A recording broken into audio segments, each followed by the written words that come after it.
So this is a review of the future authoring suite. You can see my other video of the past authoring suite, which I did a review for that about a month ago. And just after I finished the past authoring suite, I went on and did the futuring authoring suite right after that. So I finished the futuring authoring suite about 3 weeks and 5 days ago. So I just felt as if I needed space from it, just so I can sort of review it properly, because at the time it felt like a lot to take on, because I was asking myself questions in the future that I hadn't considered, and that made me quite anxious at the time, if I'll be honest with you. But they were hard questions to ask myself, and I spent 2 days doing the futuring authoring suite, and they were not an enjoyable 2 days, because it just showed to me that I really hadn't considered the various elements of my future. And I've sort of been in institutions since I've left secondary school, even though they've been art institutions. As you know, I did a college degree in visual arts, fine art, and then I studied acting for 4 years. So I've sort of been in the institution for a long while, and I guess I just assumed things would work out if I poured all my energy into this one area, trying to make it work as an actor and an artist, and not to think about the future too much, and just to keep working, and then that my work ethic will bring me to a place that I want to be. So after I finished this last course that I did, I've now had a time to reflect on the last while and where I'm going to go forwards, and that's why I decided to do the futuring authoring suite and the past authoring suite, and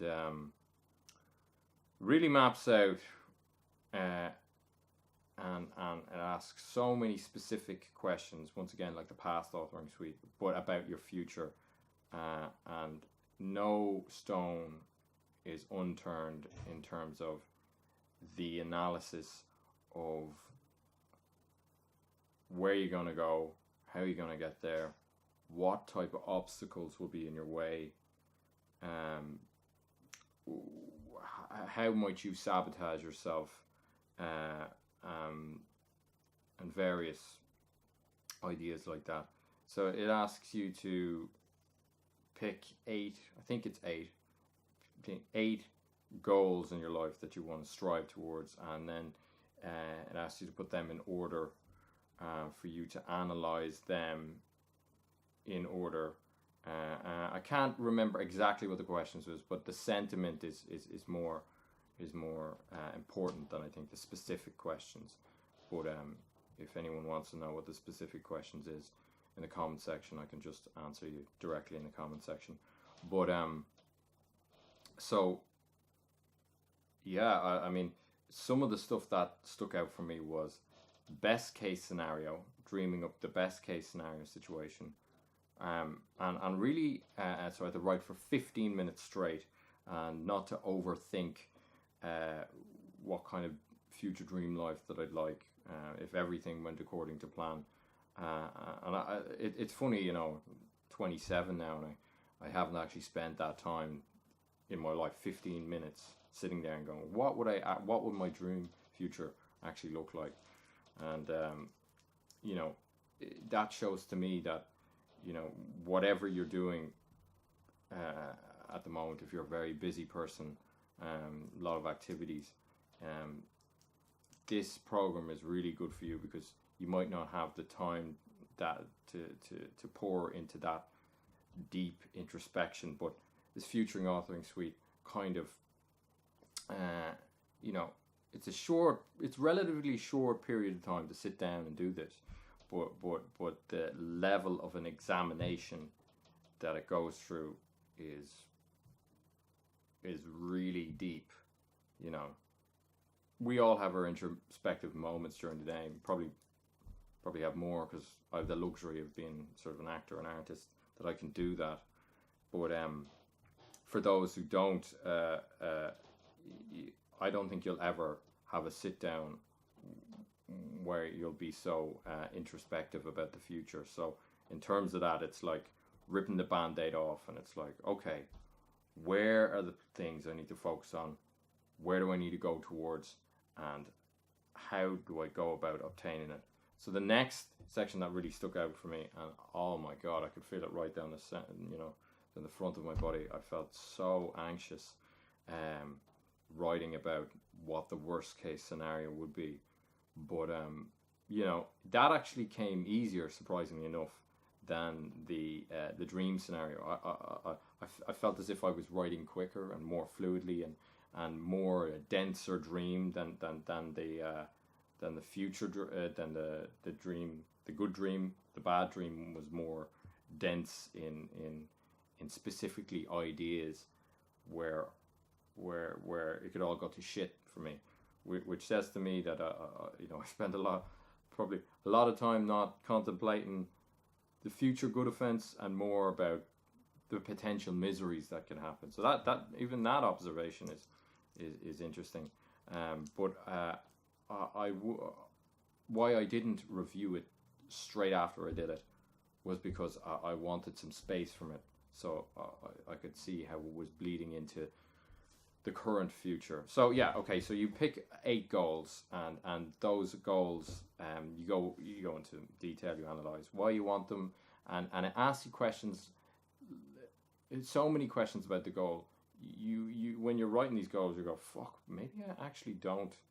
This goal isn't in line with who I am and what I want to do, and I think that kind of comes a bit abundantly clear. And while I was writing down these goals, they sort of changed. And when a goal that I thought I wanted to do was actually another goal.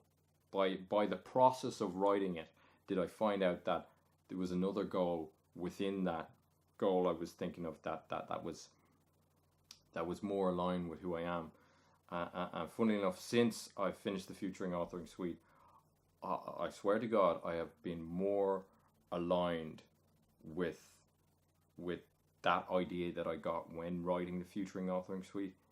I've headed down that path more than the other path that I thought I wanted to go down. And it's becoming more clear now since doing the Future Authoring Suite that I am doing the thing that I should be doing right now and not focusing on that other thing that I thought I should have been doing. So you could say that's a big success in terms of goal orientation and how to shoot yourself in the right direction. Because I mean, one question, this served me really well, because one question I wake up every morning is kind of like, am I doing the thing that I want to be doing, and am I doing the routines in the day that are serving the future that I want? And that's great and everything, but I really wasn't going to the extent of the 3-year plan, the 5-year plan, the 10-year plan, and that was that actually that highlights across the board. So say for like workout and yoga and fitness and all that I do, I was thinking, oh, just keep up with the exercise and follow a routine and record the results, but I wasn't thinking deep enough about, well, where is it I actually want to see myself in this sub goal? Because fitness is not a huge goal of mine. It's something that I want to keep going at and improve slowly over time. And but actually to delve into those sub goals and to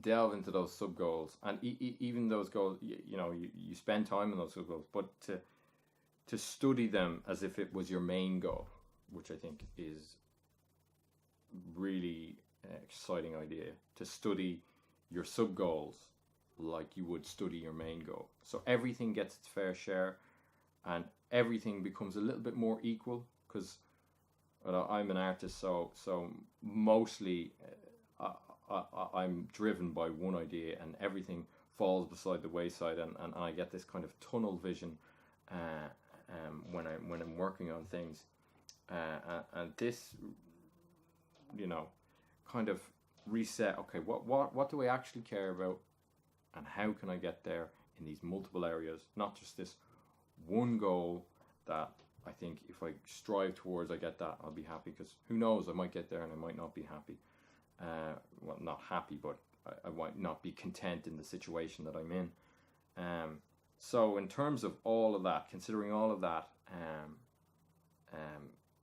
now in reflection, none of it was definitely worth my time. Since doing the Future All Things Suite, I'm more aligned with what I want to do, and I think that's kind of invaluable. So if that's what you're looking for out of the program, or something similar, then this is a program for you. The process of doing it is more worthwhile than getting it done. Well, I think we all know that, but in doing that, I realized ideas that I hadn't thought through enough. So that being said, I'll call it a day on this review, and I hope you found it interesting.